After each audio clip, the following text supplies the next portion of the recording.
আসসালামু আলাইকুম, আশা করি সবাই ভালো আছেন। তো আমার আজকের রেসিপি দেশি কই মাছের ভাজা।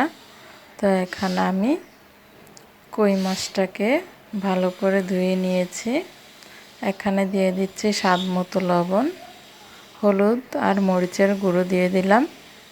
এখন আমি ভালো করে হাত দিয়ে মেখে নিচ্ছি। তো আমার মাখাটা হয়ে গিয়েছে। এখানে আমি তাওয়া নিয়েছি।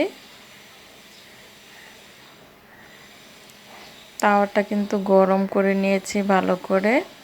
তেল দিয়ে দিলাম এখানে আমি।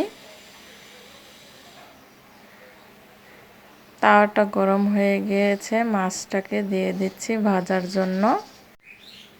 আমার রেসিপিটা ভালো লেগে থাকলে অবশ্যই একটা লাইক দিবেন। এখানে আমি 5টা মাছ দিচ্ছি।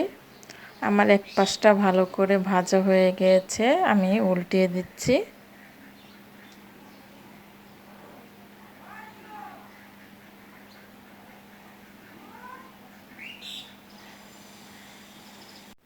মাছটাকে আমি উল্টিয়ে দিয়েছি। সবগুলো মাছ আমার উল্টানো হয়ে গিয়েছে। ভালো করে মচমচে করে আমি ভেজে নিচ্ছি মাছটাকে। তো দেখুন আমার কিন্তু 5টা মাছ ভাজা হয়ে গিয়েছে। আমি এরকম করে ভেজে নিচ্ছি।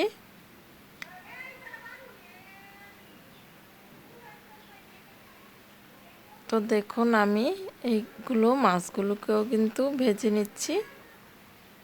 একইভাবে আমি সবগুলো মাছ কিন্তু ভেজে নিচ্ছি। আমার মাছগুলো সব ভাজা হয়ে গিয়ে সবগুলো কই মাছই আমার ভাজা হয়ে গিয়েছে। খুবই মচমচে করে ভেজে নিয়েছি।